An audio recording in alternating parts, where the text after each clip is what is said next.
Hi, welcome to Oxford News This Week. I'm Terry Stiles, and I'm with Jim Hughes again. And I'm with Terry Stiles again. That's why I can only mean one thing when we get together. It's got to be Oxford News This Week. That's right. Coming up on this broadcast, crime is up in Oxford. Addison has a new park ranger, and a netter gets all the state honors. All that and more. The Oxford News begins right now.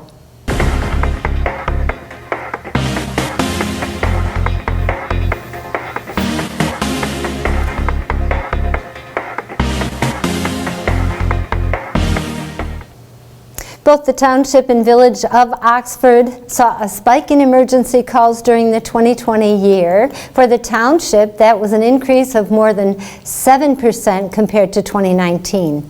According to the Oxford Township Sheriff's Substation, this amount of increase is not out of the ordinary. However, the village police department reported an increase of assault and family incidents by 57%.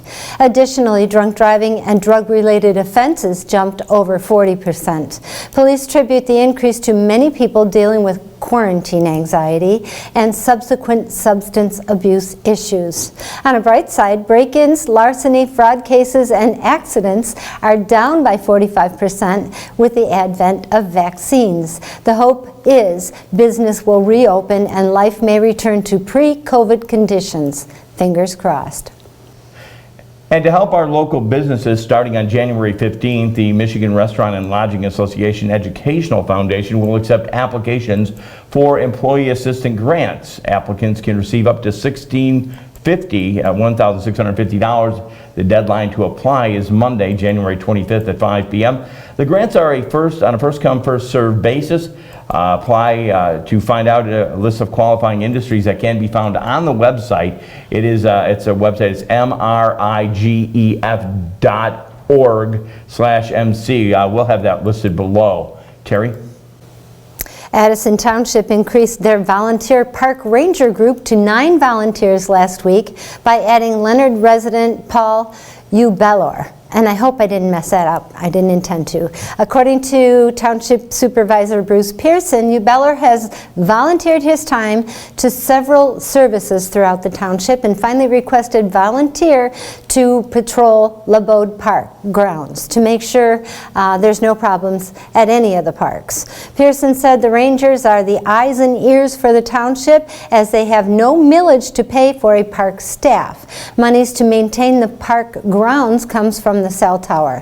In addition, the township board approved increasing the ordinance officer work days from 2 to 3 per week, 4 hours a day. If you would like to watch any of the Addison Township meetings, you can access them at the township website at township.addison.org, or you can catch them on Oxford Community Television website, YouTube channel, or our Facebook page. Jim? If you're searching for a way to dispose of your real Christmas tree, you know some people still have them, and help our community, you can drop them off at the Seymour Lake Township Park. The drop-off site is located in the southeast corner of the tennis court parking lot. I saw that when I drove in today. Trees can be collected through the end of January. Make sure they are cleared of all artificial materials like tinsel, wire, plastic, and only real trees are to be accepted and shipped, used for mulch throughout the parks in the area. Terry? If you're looking for a job, Oxford Township is hiring. A qualified candidate could fill the position of administrative assistant to the township supervisor.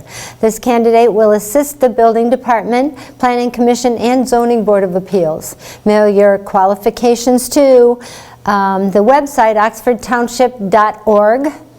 The treasurer is also looking for an administrative assistant. Please mail your qualifications for that position to Joseph G. Ferrari, Township Treasurer, Charter Township of Oxford, 300 Dunlap Road, Oxford, Michigan, 48371. You can also go to their website and view the job descriptions for each position available. Jim? Once again, Oxford Wildcats make lineup for awards, and the first one is senior volleyball middle blocker Emma Labarge. She was among 30 young ladies to receive the Division I All-State Honorable Mention from the Michigan Interscholastic Volleyball Coaches Association. LaBarge is a 4-year varsity player who has also earned an All-Oakland All-Region selection in each of the past 2 years. One of Oxford's most decorated players in recent memory reaching All-State was the individual goal of LaBarge, all while displaying team-first attitude even through her high school netting career. Even though it's over, LaBarge will continue to play at Angelo State, signing with the school back in November. Good job there. Terry? 2 more Wildcat ladies made a splash in the All-League pool. Seniors Grace, and I might mess this up, Charnsteron? Jenna Fistler earned all-league recognition in the 200-yard swim and dive competitions, and Fistler received the honor in the 200-yard freestyle. Both, along with Amelia Knotts and sophomore Kaylee Beebe, all earned an All-Oakland Activities Association honors during the regular season. Both Beebe and Knotts are divers. Jim. The Oakland County Health Division is asking residents to remain patient during the time of, because of the overwhelming demand of the COVID vaccine. The Health Division received nearly 8,000 doses, giving out nearly 6,000 of those doses already.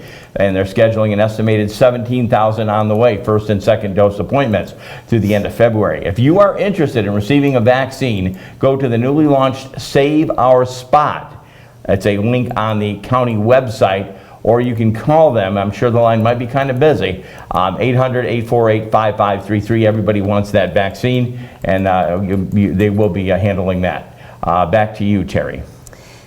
Well, I'd like to actually mention Oxford-based VFW Auxiliary North Oakland County number 344 is offering high school students, let me make sure I get this right, grades 9 through 12, an opportunity to artistically express themselves and potentially earn scholarship money. Entries must be submitted by March 31st, 2021. I think that would help a lot of kids. Yeah, no problem. She was reading that way because our computer's been doing some funny things today. I don't know what it was. It's got a grub. Dan was back in the back doing everything right, and you and I were just messing it up. He's standing on his head, that's for sure. I'd also like to thank, that's it for Oxford News this week. I would like to thank CJ Carnacchio for the articles that he posts on the Charter Township of Oxford website. Right. We steal a lot of his stories, a lot of his photos. Let's say borrow, not steal, okay? I can say steal. And he lets us have them anyhow. He's pretty good about that. And also the Oxford Leader newspaper. But if you'd like to learn more about these stories and others, you can also go to our website, OCCTV.org. You can watch us on Charter Channel 191 or AT&T Channel 99. You're on YouTube, or aren't you? YouTube I catch and you on YouTube. Facebook. Yeah, most people do. Also, don't forget to watch those really cool movies that we're running. Right now, our programming is low because of COVID. We have a low staff. Thank you. Jim volunteers to come in here. We have low staff numbers right now, low activity throughout the schools and sports. So Connie has been busy programming in really cool old movies. Cool. My favorite, Little Princess, was Shirley Temple? Really? Wasn't that? You don't remember no, Shirley Temple movies? No, I do. I'm not going to say it's my favorite, okay? okay. But I like the Sherlock Holmes. I mean, I like those. Okay. Anyways, hey, I want to have digress our real fast, and I want to thank Dan Dwight and everybody here, even if you're not on scene. But also, going back to the athletes, which this year had to be so unfounded. I mean, they didn't know if they were playing, they're not playing. Every athlete, every cheerleader, if you're in the band, whatever, I say the class of 2020-21, they really rallied up and faced a challenge that a lot of high school kids don't have to do, right? Yeah, what a shame. And missing out on all that opportunity for scholarships. I don't even know how the colleges are doing that right now. Well, I say we pass a winning salute on to you for maintaining your athleticism. I guess that's what you call it. Yep. Go out and make it a great day. We're again going to be back here next week, God willing. Make sure to go out and wear your mask when you can, where you're at. And Terry, as always, it's a pleasure. Have a great week, everyone. See you next week.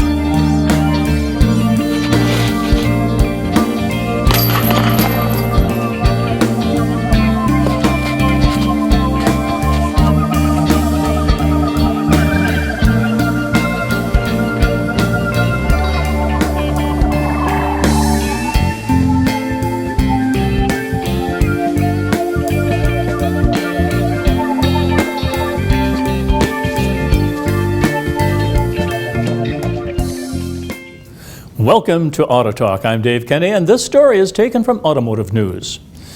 General Motors is launching a commercial electric vehicle business called BrightDrop and locked in FedEx Express as the first customer for a delivery van later this year.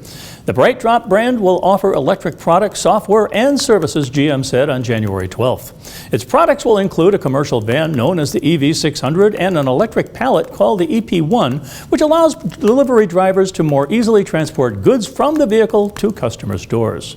BrightDrop offers a smarter way to deliver goods and services, GM CEO Mary Barra said in a statement.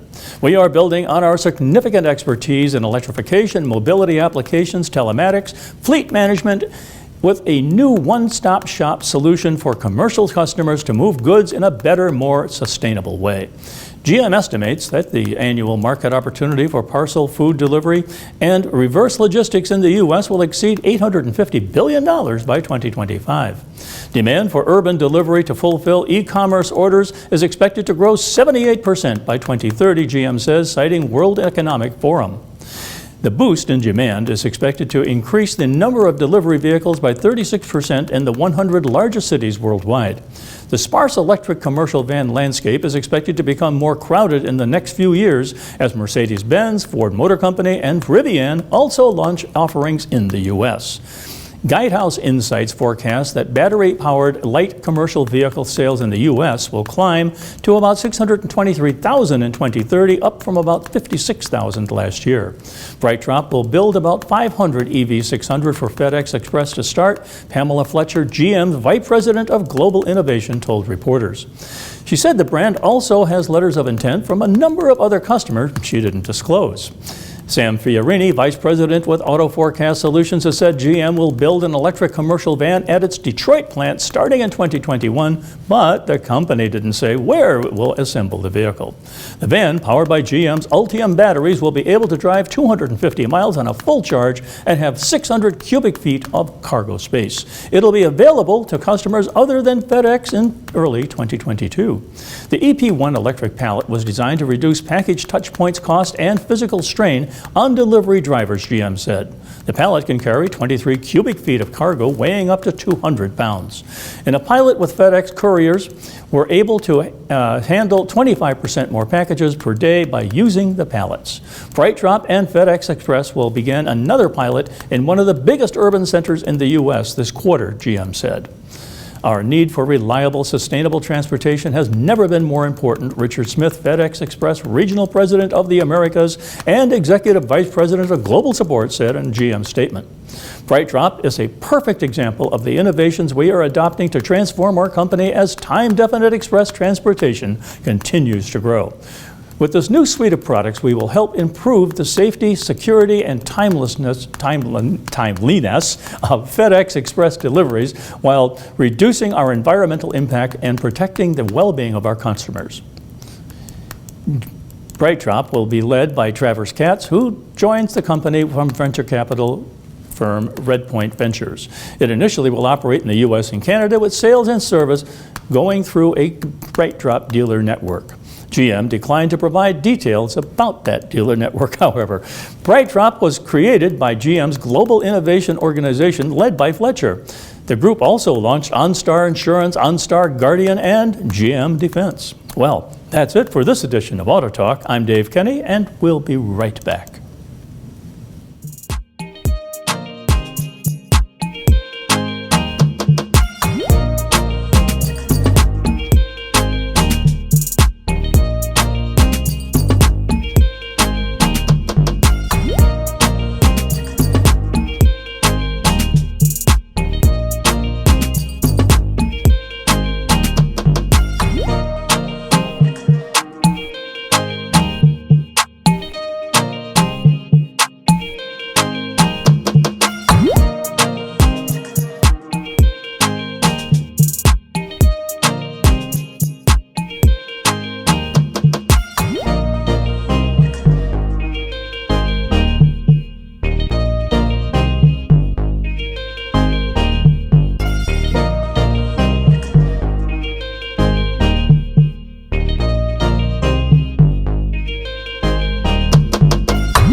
Welcome to Science in the News. I'm Dave Kenny, and this story is taken from New Scientist. Groundwater basins that provide water for much of the world's food production are in danger of becoming too salty for plants and animals. This will happen even if care is taken not to deplete them further. A groundwater basin is a large geological structure in which vast quantities of fresh water are stored in volumes of buried permeable rocks called aquifers. Often the basin is in an open state, which means water is constantly flushed through it. But if the water level falls too low, the basin can become closed, which means water cannot leave the aquifers via rivers or underground flows. Once a basin is closed, salt leaching into the groundwater will never be flushed out of the aquifer again. It accumulates as an underground version of the Dead Sea and slowly develops. Irrigation may cause both the closure of a basin and worsen the resulting problems. As groundwater is pumped up for agriculture, part of it will evaporate and leave behind salt deposits. These are eventually washed into the aquifer again, making it more saline from the top down. Hydrologist Graham Fogg and Rich Palu at the University of California call this process ABSAL, which stands for Anthropogenic Basin Closure and Groundwater Salinization. They have just conducted a detailed study of the important Tulare Lake Basin in southern Central Valley of California, where just over 12,000 irrigated square kilometers of land produce more than $23 billion in crops annually. They conclude that the first stage of salinization is already happening there. Shallow groundwater may deteriorate over decades, says Fogg. The quality of deeper reserves may only become a problem after 2 or 3 centuries. Yet, he notes that this could come sooner than the current estimates of expected exhaustion of a basin. Mark Bjerkens at Utrecht University in the Netherlands, who wasn't involved in the study, agrees that the problem Palu and Fogg have identified is important and worrying for the world's food supply in the long term. It means that stopping the overexploitation of aquifers is not enough.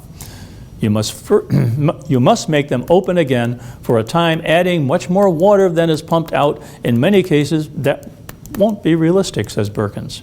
He thinks that a number of important aquifers, such as the Indus Basin in northwest India and Pakistan, the Ogallala in the U.S., and the La Mancha aquifers in Spain, could very well be affected. In most of the important regions, you'll reach that point, he says. If refilling an aquifer isn't feasible, farmers and cities will have to deal with the salty water as best they can, according to Bjerkens. You could desalinate the water, he says, though doing so costs money, which means the approach may not be economical for many small-scale farmers. Palu agrees that desalination may be needed to deal with the problem. Yet, the world should also start to see aquifers for what they are, he says, freshwater reservoirs that dwarf the storage capacity of human-made ones and could potentially replace them. This might have the added benefit of opening them up again. Compared with water flows above ground, we haven't really developed the same kind of infrastructure planning and management about groundwater storage, he says. Well, that's it for this Science in the News. I'm Dave Kenny.